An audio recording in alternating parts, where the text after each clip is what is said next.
Quand Dieu nous libère de l'esclavage, cela ne signifie pas qu'on sera exempté d'épreuves.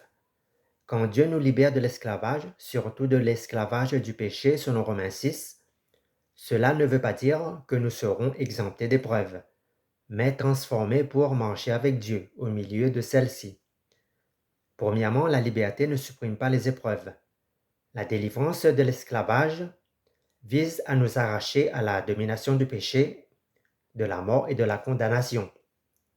Selon Jean 8, verset 36, et Romains 6, versets 6 à 7, et pas à nous installer dans une vie sans souffrance.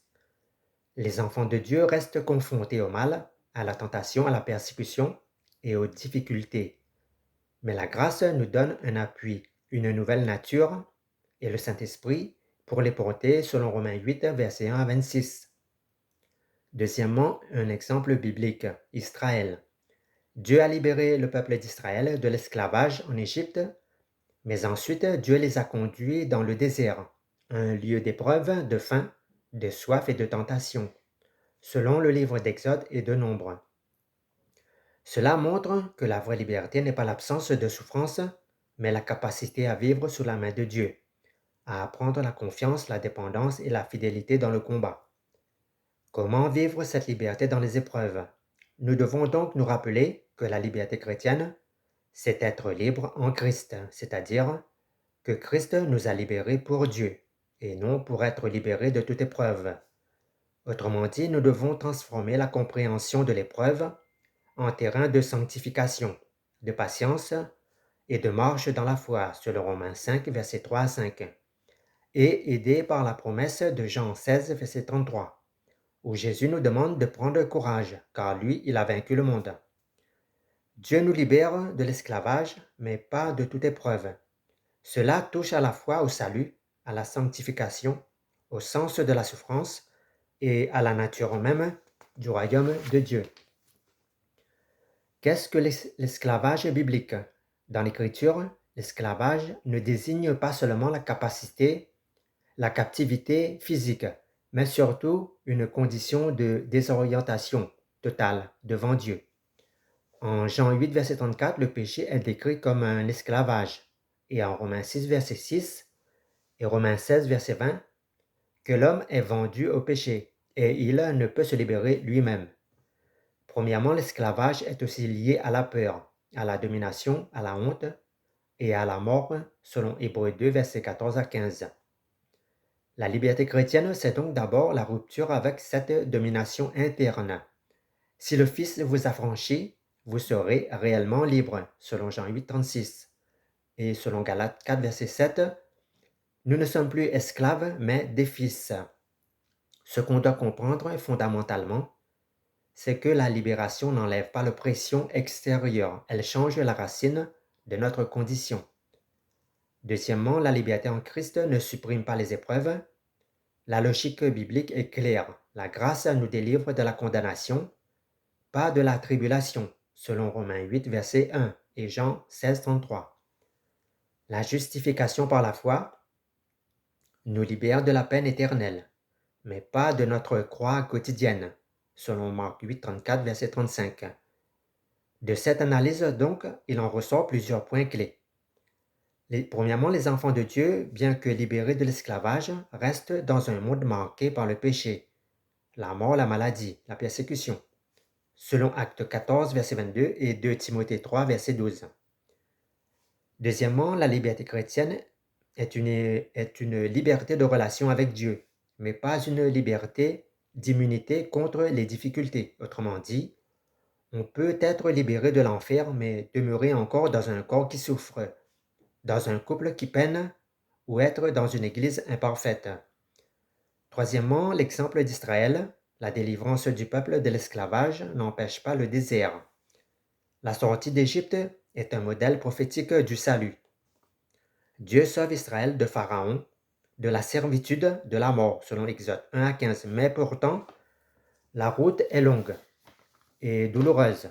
Le peuple passe par la mer Rouge, par le désert, il mange la manne, il connaît la soif, les murmures, les tentations, les châtiments, selon Exode 16 à 17. Ce parcours nous enseigne que la liberté est souvent suivie d'un chemin de purification. L'esclavage est remplacé par une épreuve de foi, c'est-à-dire croire que Dieu est fidèle là où tout semble le contredire. Le désir n'est pas une erreur de Dieu, ni un mauvais dysfonctionnement de son GPS. Le désir est un espace de formation où Dieu apprend le peuple à dépendre de lui, à lui obéir, à renoncer au retour en arrière, vers l'Égypte selon Nombre 14. Quatrièmement, la croix de Jésus est un modèle de liberté dans l'épreuve. Jésus est la personne la plus libre de l'univers et pourtant la plus éprouvée. Il est fils de Dieu sans péché, délivré de toute servitude du péché, selon Hébreux 4, verset 15. Jésus traverse la persécution, l'humiliation, la trahison, la douleur physique et la mort. Son exemple renverse la logique humaine, car la vraie liberté ne consiste pas à fuir la souffrance, mais à la vivre dans la communion avec le Père, selon Luc 22, verset 42. La liberté en Christ, c'est d'être capable de dire que ce n'est plus moi qui vis, mais que c'est Christ qui vit en moi, selon Galates 2, verset 20. Même dans la douleur, dans les épreuves. C'est là l'essence même de la liberté dans l'épreuve, c'est-à-dire être libre de l'esclavage, mais pas exempté de la croix, ni des tribulations. Cinquièmement, la croix, c'est la sanctification qui donne le sens dans nos épreuves. Les épreuves ne sont pas un signe de rejet de la part de Dieu envers nous. Bien au contraire, c'est un outil de sanctification selon Romains 5, verset 3 à 5. La tribulation éprouve notre caractère, nous apprend la patience et nous fait marcher dans l'espérance. Selon Hébreux 12, verset 5 à 11, Dieu discipline ceux qu'il aime, comme un père envers son fils. Quand Dieu nous libère de l'esclavage, il ne nous laisse pas tranquilles, entre guillemets. Il nous conduit vers une croissance progressive dans la sainteté qui passe par la purification, la soumission et le renoncement. 1 Timothée 6 à 12 et 2 Timothée 4 à 7 nous enseignent que toute la vie chrétienne est décrite comme un combat. Autrement dit, la liberté en Christ n'abolit pas le combat, elle change notre capacité à y tenir. Sixièmement, la liberté avec Dieu est une liberté de relation et non une liberté de confort. Après l'Égypte, Dieu ne nous emmène pas en vacances dans un hôtel de luxe. Après l'esclavage, on ne travaille plus pour Pharaon, mais pour Dieu, pour son royaume. La liberté chrétienne n'est pas une liberté d'indépendance, c'est-à-dire vivre sans contrainte, mais c'est une liberté de dépendance, c'est-à-dire choisir de marcher avec Dieu. Autrement dit, être libre de l'esclavage et du péché signifie ne plus être dominé par la peur, ne plus être régi par la honte, la culpabilité, ne plus être réduit à ses passions. Mais c'est d'être capable de dire oui à Dieu, même quand c'est douloureux. Beaucoup confondent liberté et confort. Ils pensent que si Dieu les a libérés, ils devraient être tranquilles. Mais la Bible nous montre que la liberté en Christ est souvent une liberté de porter sa croix et non d'y être épargné. Quand Dieu nous libère de l'esclavage, il ne nous exempte pas de porter notre croix. Septièmement, la sanctification est synonyme quand Dieu, notre liberté, grandit. La liberté chrétienne n'est pas un état fixe, mais un processus. Romains 6 nous dit que nous sommes morts au péché, mais Romains 7 nous montre que nous sommes dans une lutte qui reste réelle. Colossiens 3, verset 5 déclare que nous devons faire mourir la chair, c'est-à-dire nous dépouiller de l'ancien homme. La liberté en Christ connaît la croissance. Elle ne signifie pas l'absence de tentation, mais la capacité à ne plus être captif de la tentation. Elle ne supprime pas la souffrance, mais nous éclaire sur l'émergence de la souffrance dans notre vie. Selon Philippiens 3, verset 10. Notre souffrance participe d'une certaine façon à la souffrance de Christ. Autrement dit, en Christ, l'homme est libéré, mais dans la réalité, l'homme veut fuir l'épreuve. Huitièmement, la gloire future. C'est la vraie exemption d'épreuve. La Bible, à travers les Saintes Écritures, ne promet pas l'exemption d'épreuve maintenant, mais ultérieurement dans la Jérusalem céleste, selon Apocalypse 21, verset 4, qui déclare: Il essuiera toutes larmes de leurs yeux. La mort ne sera plus. Et en 2 Corinthiens 4, verset 17, il est écrit: Ceci est légère affliction momentanée, mais qui produit pour nous un poids éternel de gloire. Cela signifie qu'ici-bas, la liberté chrétienne est une liberté suspendue entre la croix et la couronne.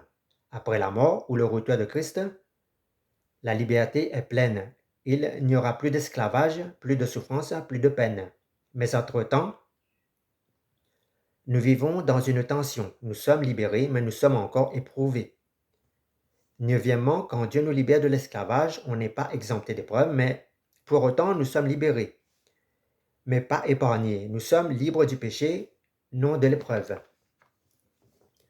Nous avons connu cela: une prière urgente, un cri à Dieu, une longue nuit de jeûne, et puis par la grâce, Dieu brise une chaîne, par exemple une dépendance, une honte, une peur, une pression, ou une liaison malsaine, etc. On pourrait se dire maintenant que tout devrait être calme, simple et paisible, et pourtant, la maladie revient, les conflits familiaux persistent, la situation financière se complique. Après la libération, l'épreuve s'installe. C'est là que naît la question: quand Dieu nous libère de l'esclavage, pourquoi sommes-nous toujours confrontés à des épreuves? La liberté en Christ n'est pas l'absence de souffrance, mais une autre manière de vivre dans la souffrance. La foi et l'incrédulité se révèlent. Premièrement, nous devons comprendre l'esclavage dont Dieu nous délivre dans la Bible. L'esclavage ne désigne pas seulement la capacité physique, mais une réalité spirituelle. Jean 8, verset 34 déclare: Celui qui pratique le péché est esclave du péché.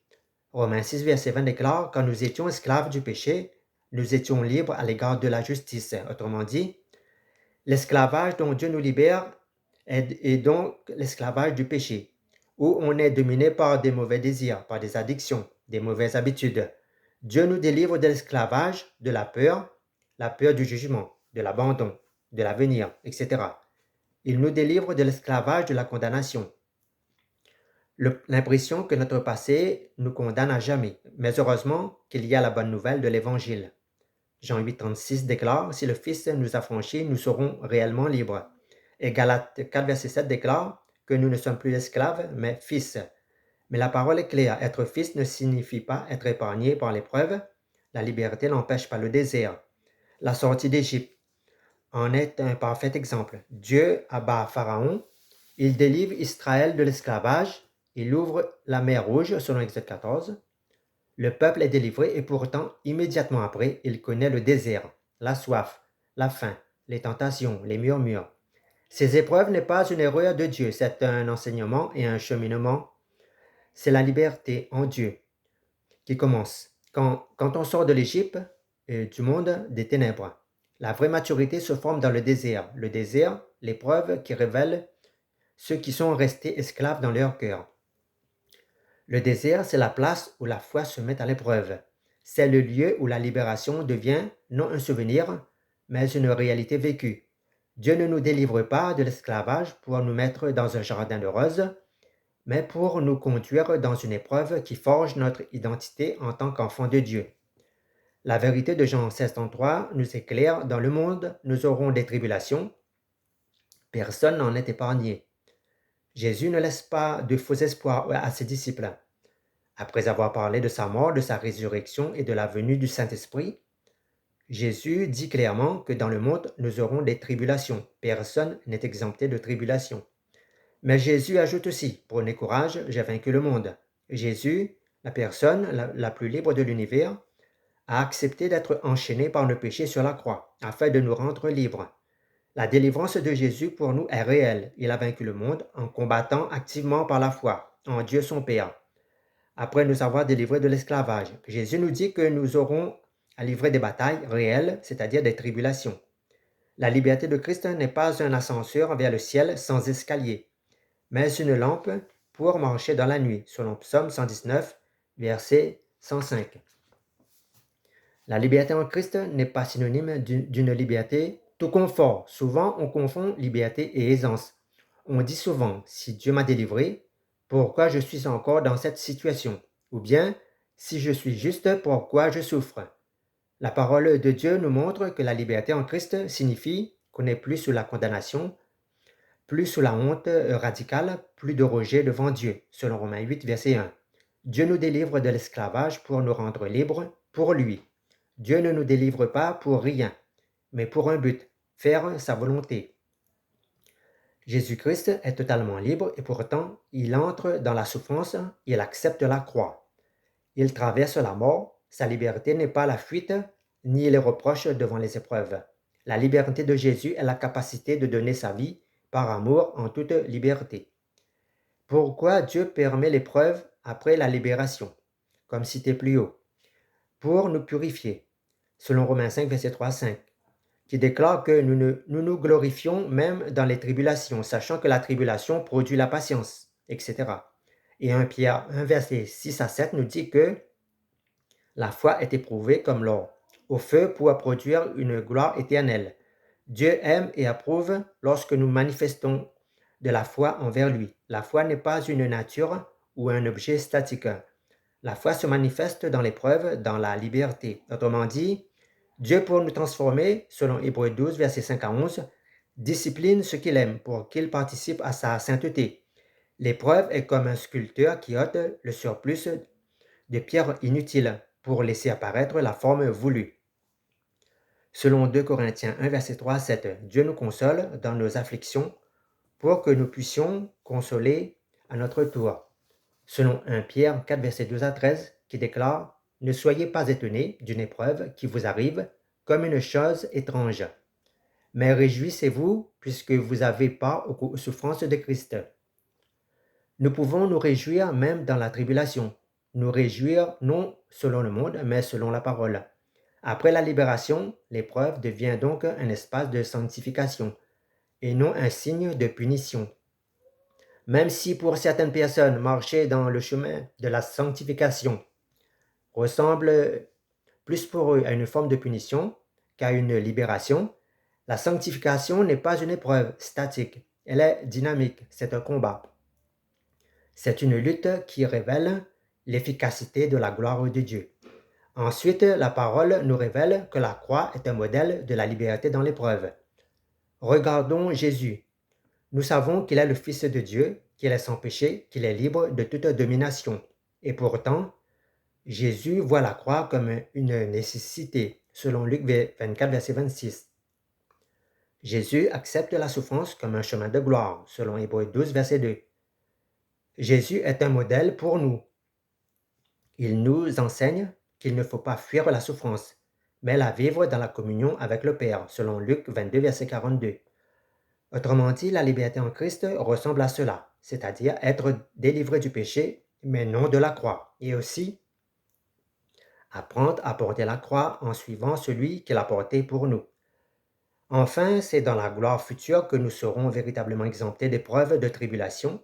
Ici-bas sur la terre, la liberté est toujours provisoire, imparfaite et inachevée. La vraie exemption d'épreuves viendra plus tard, selon Apocalypse 21, verset 4. Il essuiera toute larme de nos yeux, la mort ne sera plus. Il n'y aura ni deuil, ni cri, il n'y aura plus de deuil, ni de cri, ni de douleur. Car les premières choses ont disparu, selon 2 Corinthiens 4, verset 17, qui déclare que ce qui est léger affliction momentanée produit pour nous un poids éternel de gloire. Mais pour l'instant, nous vivons dans une tension libérée par la croix, éprouvée par la croix et qui a pour un but de nous diriger vers la couronne. Ne confondons pas libération et absence de souffrance. Quand Dieu brise une chaîne dans notre vie, n'attendons pas nécessairement un passage direct au confort. Prions donc pour la patience et non pour l'évitement, car Dieu ne nous éprouve pas au-delà de nos forces. Voyons l'épreuve comme un terrain de sanctification. Demandons à Dieu ce qu'il veut faire grandir en nous à travers cette épreuve. Guettons la croissance de notre foi, de la patience, de l'humilité et de la dépendance à Dieu. Confions-nous en Dieu et non à la situation que nous traversons. Même si la souffrance persiste, le Seigneur reste fidèle. Comme Joseph, donc, proclamons contre nos ennemis. Vous aviez projeté de me faire du mal, mais Dieu l'a changé en bien, selon Genèse 50, verset 20. Soyons des témoins de la grâce du Seigneur Jésus, même dans la tribulation. Racontons comment la liberté en Christ change notre regard sur la souffrance et encourageons ceux qui pensent que Dieu les a abandonnés, parce qu'ils sont encore éprouvés. La liberté en Christ est une grande délivrance, mais elle n'est pas une porte de sortie vers le ciel sans épreuve. La liberté est un chemin de croix, un chemin de sanctification, un chemin de conformité avec Jésus. Quand Dieu nous délivre, il ne promet pas de bannir toute épreuve, mais il nous promet de nous donner sa présence, sa force, sa paix au milieu de l'épreuve. Peut-être aujourd'hui quelqu'un se dit qu'il a été délivré, mais qu'il est encore dans l'épreuve. Alors cette personne doute de la puissance de Dieu. Donc disons à cette personne que la puissance de Dieu ne se mesure pas à l'absence d'épreuve, mais à la capacité de marcher avec Dieu à travers l'épreuve. Si nous portons encore le joug du péché, des addictions, de la honte, aujourd'hui, Dieu nous appelle à être libres en Christ. Et si nous sommes déjà libérés, mais encore éprouvés, cela signifie que Dieu nous appelle à la maturation, à la patience, à la confiance. Que Dieu nous donne grâce pour dire, comme l'apôtre Paul, « Je suis devenu infirme avec les infirmes. Maintenant, je puis tout par celui qui me fortifie. » Selon 1 Corinthiens 9, verset 22 et Philippiens 4, verset 13. La vraie liberté en Christ, premièrement, n'est pas l'absence de souffrance, mais la capacité à vivre sous la main de Dieu, même au milieu de l'épreuve. Elle consiste à apprendre la confiance, à croire que Dieu est présent, fidèle, souverain, même quand tout semble le contredire. Deuxièmement, c'est apprendre la dépendance, c'est-à-dire avouer que nous ne pouvons pas tout maîtriser, que nous avons besoin de sa grâce, de son esprit, de sa parole chaque jour. Troisièmement, c'est aussi apprendre la fidélité, c'est-à-dire rester attaché à Dieu et à son peuple, même quand le chemin est dur, même quand la tentation est forte, de revenir en arrière. La liberté en Christ est donc une liberté en relation avec Dieu dans la croix pour atteindre la gloire, et non une liberté de confort ou de tranquillité sans combat.